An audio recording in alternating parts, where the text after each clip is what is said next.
Hello, everybody. Welcome back to the Mystery Sports Podcast. And this week, well, not even this week, over the past month, we've had the T20 World Cup, and it all comes down to tomorrow afternoon. India versus New Zealand in the final. Who will win? We'll go through my predictions and what I think will happen during the game, and we'll take a look at both sides and their route to the final.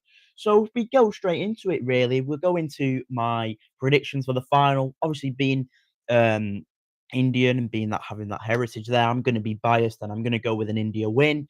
I can only really see that India win though, just because it hosted in India in the final. India used to those conditions. I don't think New Zealand have been the second best team or one of the best teams in the World Cup.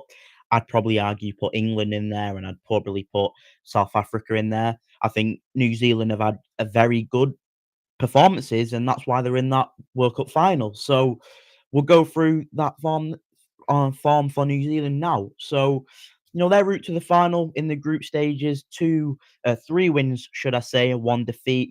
Their first two games, against not South Africa, against Afghanistan, they won by 5 wickets. Then the UAE, they won by 10 wickets. Then their first defeat against South Africa, losing by 7 wickets there. South Africa were a good side in that game, but I think they were pretty much safely through to the Super 8, and it just backed it up with an 8 wicket win against Canada. In those group games, the standout fixture there, as we could say, is the UAE game when they win by 10 wickets. It was a superb knock from New Zealand, and that's why they got through in that game. And I think it set them up quite nicely as well, if you were to ask me, in that kind of game there.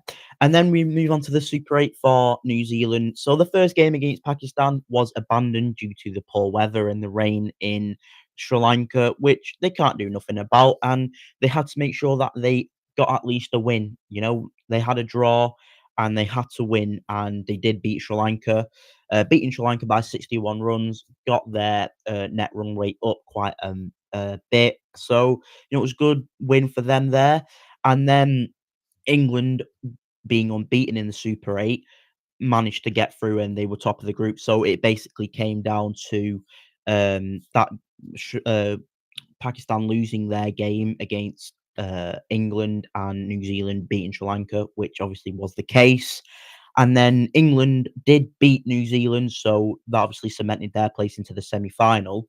But New Zealand got through, even though they lost on to England by 4 wickets, and it was a brilliant performance for England from that match. And then in the semi-finals, they played South Africa, and New Zealand with another great knock, winning by 9 wickets. It was a fantastic performance to see from New Zealand. I think what we saw from them is that they are dangerous in terms of chasing the score down. They can definitely do a mammoth chase, especially only losing 1 wicket. It was a very, very good kind of performance from them. So, I think a player to watch out for India is Phil Allen, who knocked 100 off 33 balls, a record in this tournament. A very, very good hunt century from Allen, and India have got to be careful. They've got to try get him out as early as possible. If they get him out early as possible, then I think India have got a very good chance. So obviously that shows them into the final, and then we'll go into India's form slash route to the final. Unbeaten in the group stages, beating South Africa by 30 runs, beating US by 29 runs. Um, Nambia beating them by 93 runs, and Pakistan by 61, and Netherlands by 17 runs. Very good from India. They were very solid. Um, Sorry, that South Africa game was actually a warm up game. My bad. So even then, they were still unbeaten in the group stage. Very good from India in the group stage, and they needed to kick on in the Super 8, and I think they did. Obviously, one defeat against South Africa there, and they lost by 76 runs. Questions were kind of being asked: were India actually going to make it through? Because it came down to the last game, beating Zimbabwe in the second Super 8 game by 72 runs. Good from them. And then the West Indies game, winning by 5 wickets. Bumrah, is he the best of all time? I'm going to say he's the GOAT of fast bowling, the best ever to play the game. And then, obviously, in the semi-final, they faced England. England were in a very good nick of form. India posting 254, a huge mammoth total, and to just win by 7 runs just showed the class of both England and India. I think Bumrah had a very good game in that game. You know, Samson as well, hitting an 89 innings, brilliant from him, and he's another player that New Zealand, on the flip side, have to look at as well. And you know, they need to get Samson out. And if I just share my screen here, you'll be able to see some of the stats, you know, the players to watch. So um oh, you've got obviously Ishan Kishan there, very good batter. Yadav as well for India, very good all rounder, very good batter as well. Phil Allen there for New Zealand and Tim Sethert, should I say. Both of them very good. Phil Allen, I would say, is the one.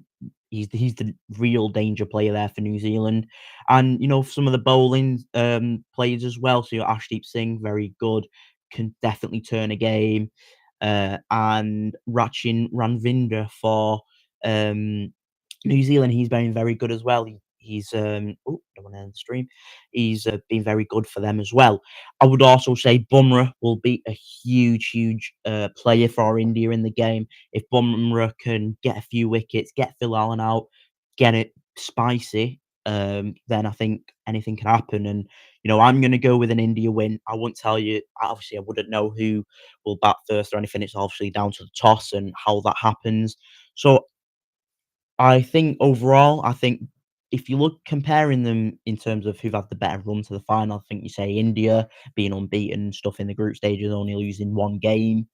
And I think the England game that's in the semi-final was probably a very good test of their character and the captaincy and things like that. So I think India just edge it. I know a few people might say in the comments you are biased and things, but I'm just gonna be like, I'm looking at it as a non-biased perspective. Like, I'm not like saying India are going to wipe the floor with New Zealand because that would just be biased. And I do think that New Zealand have a very good chance. You know, you don't go into a World Cup final if you're not good enough, and they are definitely good enough to win the final. I just think with the game that India had in the semi final will set them up more mentally for that India for the final. However, on the flip side, you could look at it that it was a huge game mentally as well, and possibly a lot has been taken out of the players, and New Zealand might have an edge because they were quite comfortably in that final.